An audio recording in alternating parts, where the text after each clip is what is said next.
If you sign up for their program, you get a light-skinned, weird-faced wife that never do an interview. Oh, man, come on. Listen, in 20 years, won't do an interview. Nobody's ever talked to her, and she's never been interviewed anywhere. What happened was, I had the crazy track record, Def Jam, everything was good. You know, I go to do the 6th album. Jay-Z became president. Yeah. When he first got the job, he hit me with the call like, yo, dog, DMX is running the building like, yo, you good? Finish the album, shoot the video. What happened? Let's go on vacation and, you know, we don't know. What you mean you don't know? How do you listen to a whole album, pick a single, shoot a video, then don't know? Okay, I see what's really good. You're trying to eliminate the competition. Katt Williams just lit the internet on fire after dropping some shocking claims about how Beyonce allegedly stepped in to protect Jay-Z while he was playing dirty behind the scenes. According to Katt, Jay-Z went out of his way to crush DMX's career, all because X wouldn't bow down to him like other rappers supposedly did. DMX never sucked up to Jay, and that defiance made Jay furious. So furious that Katt says Jay blackballed him and pushed him out of the spotlight. Katt even revealed that he personally reached out to DMX because he knew what that type of punishment from the industry felt like. Katt himself says he was blackballed for refusing to take part in the same disturbing freak-off culture, and he could relate to the pain X was living through. Things got worse for DMX once Jay-Z slid into that president seat at Def Jam, and Katt wasn't the only one calling it out. Jay's own former best friend, Irv Gotti, came forward, spilling that Jay had it out for DMX and deliberately sabotaged him until there was almost nothing left. Think about it. DMX was on top of the world with 5 consecutive #1 albums on the Billboard 200, 5 back-to-back hits that nobody could touch. He had the entire rap game in a chokehold, and instead of celebrating that, Jay allegedly let jealousy eat him alive. Everybody knows you've had battles throughout the years. Yeah. So at the time, they were saying that, you was on drugs. That's why they didn't want to invest in you. Right. They already invested. What you mean they didn't want to invest? They already invested. Like I said, the album was recorded, shot the video, everything. That was just some bullshit. You know what that was. Do you ever feel Let's get rid of the competition. Do you ever feel like people at the label didn't do enough for you when they could tell that you really needed help? Or do you think that you were too far gone? No, I was never too far gone. I mean, they just, all I needed was just do me like you do everybody else. Don't sit there and speculate about this and think about this and assume this. Just do me like you do everybody else, and it's gonna be all right, man. You know what I mean? But that never happened. So I think with DMX too, you never, Def Jam, I feel, never put a lot into DMX. It was always the groundwork with DMX. Irv Gotti even exposed that Jay-Z tanked a joint project between DMX, J. Rule, and himself because he couldn't stand to see X shine any brighter than him. That's wild. And it didn't stop there. DMX himself went public during a radio interview, blasting Jay for using his power at Def Jam to destroy his career. He didn't bite his tongue. He straight up accused Jay of blocking his every move. What happened was, I had the crazy track record, Def Jam, everything was good. I go to do the 6th album. Jay-Z became president. Yeah. When he first got the job, he hit me with the call like, yo, dog, DMX is running the building like, yo, you good? Finish the album, shoot the video. What happened? Let's go on vacation and, we don't know. What you mean you don't know? How do you listen to a whole album, pick a single, shoot a video, then don't know? Okay, I see what's really good. You're trying to eliminate the competition. Because at first you retire, then get me off the label, now you're back rapping again. Okay. It's all good.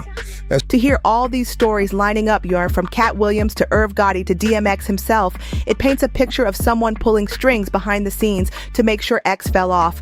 And the worst part is, a lot of fans now believe it. Jay never got over the fact that DMX outshined him on every track they touched together.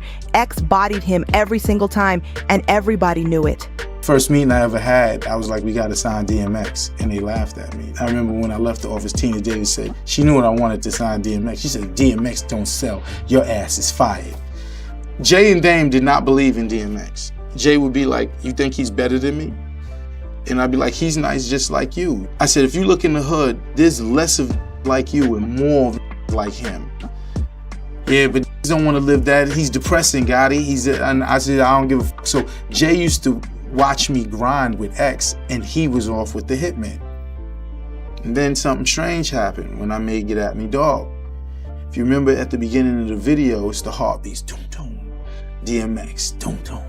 Live at the tunnel. Y'all Don't even remember the time. Funk Massive was doom doom. And then I put that sound bite. Let's take it back to the streets, mother. That cold reception Jay gave him from the start set the stage for years of tension between them.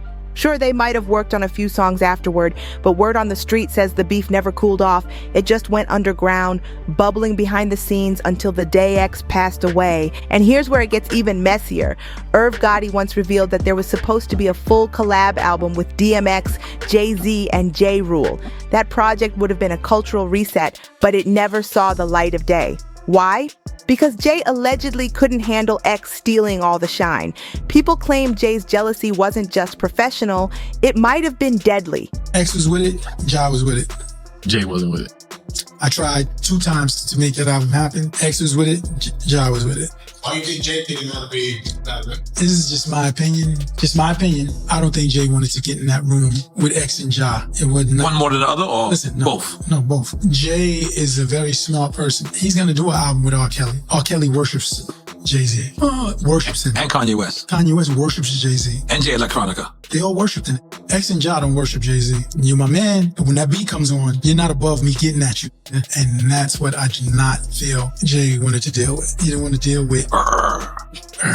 You know, I'm saying they would come at each other subliminally. So it wasn't a direct hit where they're going to say your name and things, but they coming at you. So do I want to make a whole album with these coming at me? And if I'm Jay-Z, there's a slight chance that, what is going to say, I'm not the nicest.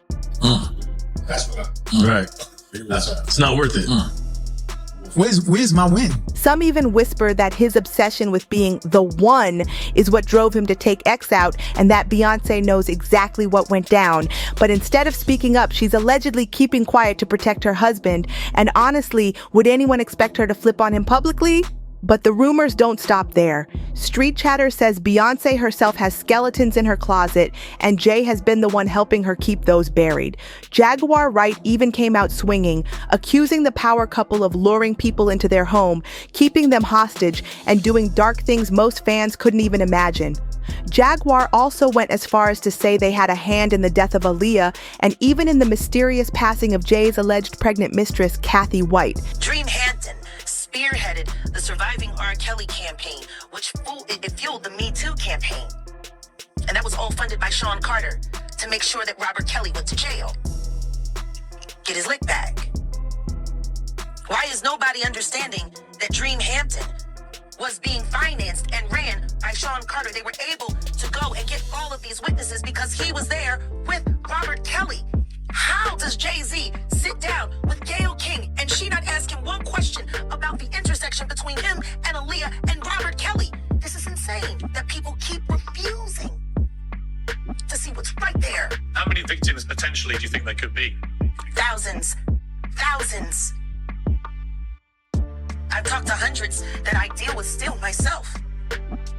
I have 3 victims right now who are willing to give testimony about not only what Mr. Carter has done to them, but his wife as well. Now, here's where it really gets chilling. Fans started connecting Beyonce's lyrics to Kathy's story. In her haunting track, daughter Beyonce sings, "Your body laid out on these filthy floors, your blood stains on my custom couture bathroom attendant." People swear she was confessing in plain sight, painting a picture of how she and Jay allegedly cleaned up a crime scene together with the help of a bathroom attendant. That detail alone had listeners shook, wondering if Beyonce slipped the truth into her music while everyone else just danced to the beat. In Beyonce's own lyrics, she wrote, "Let me right in. She was a big fan. I really tried to stay cool, but your arrogance disturbed my solitude. Now I ripped your dress and you're all black and blue. Look what you made me do." Chilling words, especially when you line them up with the mysterious passing of Kathy White. Official reports said Kathy died of a brain aneurysm, but Jaguar Wright has been screaming for years that Jay and Beyonce were behind it. According to her, Jay made the call to silence Kathy because Beyonce found out about their alleged affair. And if he didn't handle it, Beyonce was going to take matters into her own hands. Fairly. She actually died screaming. And the Carters are responsible. But one of them is just a little more responsible than the other. Question is, did Sean Carter delete his mistress, his pregnant mistress, because his wife was jealous? Or could it be possible that maybe his wife's temper is just a little worse than most people think? And maybe he just had to clean it up to protect the brand, see? I mean, I'm just speculating. Now let's swing it back to DMX because the tension with Jay only fueled more suspicions. The whispers around Jay got so loud, he eventually had to step up and address it. He tried to smooth things over by saying that despite all the issues with DMX, there was still love between them. But when you listen to Irv Gotti's side of the story, that love Jay talked about doesn't sound like love at all. It sounds like a cover-up. Behind the curtains, people were saying Jay's jealousy ran too deep, and Katt Williams even believes Jay had something to do with DMX's death. Katt's claim that Jay rejected X and blackballed him simply because X refused to suck up or play into his control. And if anyone would understand that kind of industry punishment, it's Katt Williams himself. He's been open about how Hollywood tried to break him the second he refused to sell his soul. Remember what he revealed last year? While filming Friday After Next, the producers tried to pressure him into shooting a scene where his character would get assaulted by Terry Crews. They thought it would be funny. Katt wasn't having it. He told Ice Cube and the producers straight up that there was nothing funny about that and he would never film it. That was a bold move considering it was his very first movie role. Katt admitted they tried to paint him as difficult just for standing his ground. But the truth is, refusing to play along in this industry can get you blackballed quick. Just like DMX, Katt believes he became a target, not because of talent, but because he wouldn't play their twisted game. For the matter is, the Money Mike in the original script got in the bathroom, and that's what Ricky Smiley was okay with. Katt Williams had to take the risk in front of the studios and the cast and our powers that be in his very first movie and say respectfully, humbly, guys, if we talk about anything else, I have no credibility and I have no pull. But we're talking about comedy, right, where I have all the credibility and all the pull. The problem with Friday After Next is we're trying to make a classic comedy. And this comedy involves and is never funny, no matter who it happens to or what the circumstances are. If you would allow me to allow us to do this movie without a black man getting in it, I promise you that it will be twice as funny as it would be with him getting. So considering that's the real story, why would you bring up that story? 35 members of the cast and crew have never brought up that Ricky Smiley was gonna play Money Mike. No one ever saw me put on a Santa Claus suit. We got a wardrobe department. They made a Santa Claus suit for me. Why that wasn't in the bloopers? All of these big deviants is all catching hell in 2024. It's up for all of them. It don't matter if you Diddy or whoever you is. Takes any of them. All lies will be exposed. That's all. And anyone who takes that the wrong way, know why they take it the wrong way. People want to know, why would he get blackballed? Yeah, because in 30 years I've done nothing but collect information, knowledge, and your secrets. So if you and a man was in a corner doing something you wasn't supposed to be doing, you will tell it. No, somebody come to tell me. Okay. I gather that, I value that, I'll pay for that. Come, tell me. I know so many things I should know, and they all know it.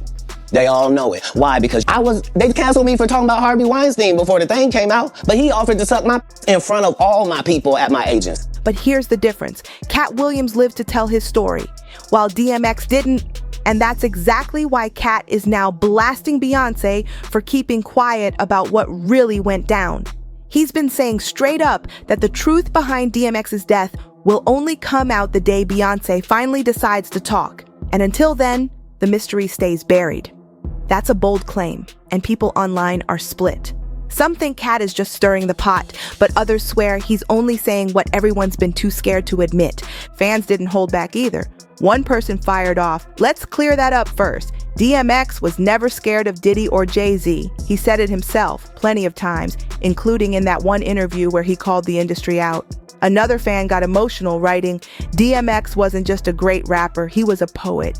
Every word hit deep. He was one of the realest voices we ever had. And that voice, man, no one will ever do it like X did." The comments keep flooding, with people debating whether Katt's exposing hidden truths or just digging up ghosts from the past. But one thing's for sure, the fire around this story isn't dying down anytime soon. The conversations around DMX's passing keep getting darker, especially with Katt Williams refusing to back down on his claims. He's made it clear he doesn't believe the official story, and fans are torn between thinking he's a whistleblower or just another celebrity stirring the pot for attention. But one thing's undeniable. Katt isn't afraid to drag Beyonce into the mix, saying she's sitting on secrets that could change everything about how we view DMX's death. On social media, people are going back and forth like crazy. Some are convinced Beyonce is protecting Jay because she knows too much. One fan wrote, "We'll never get the truth about DMX until Beyonce speaks, but she won't risk her empire.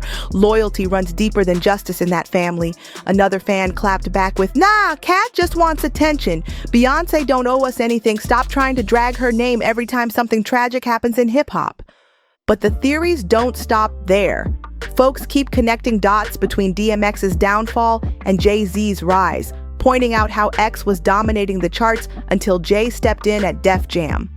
One comment that went viral said, "It's no coincidence DMX had 5 back-to-back #1 albums, then suddenly his career spirals right after Jay gets power." People act blind to the pattern. That's the kind of energy fueling the fire. Because for die-hard X fans, it feels personal. They believe someone robbed him of the spotlight he built with raw talent and truth. And then there's the legacy talk. Fans keep reminding everyone that DMX wasn't just another rapper. He was a cultural force. His music carried pain, spirituality, and struggle in a way that no other artist could copy. Even now, years after his passing, people say listening to his voice feels like listening to a preacher from the streets. That's why the idea that his career, and maybe even his life, was sabotaged hits so hard. At this point, the debate is less about whether Katt Williams is exaggerating and more about why these rumors just won't die down.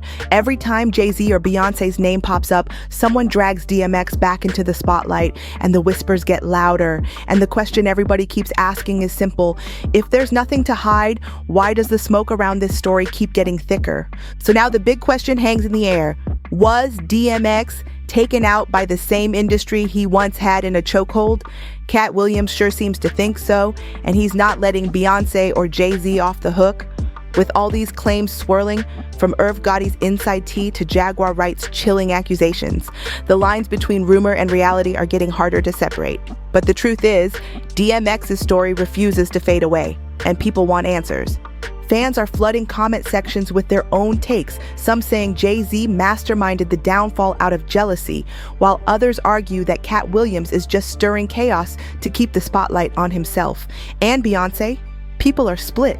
Is she covering for her husband or just being dragged into a storm that isn't really hers? The internet is eating it up, but the mystery still lingers heavy over hip-hop's history. But now I really want to know what you think.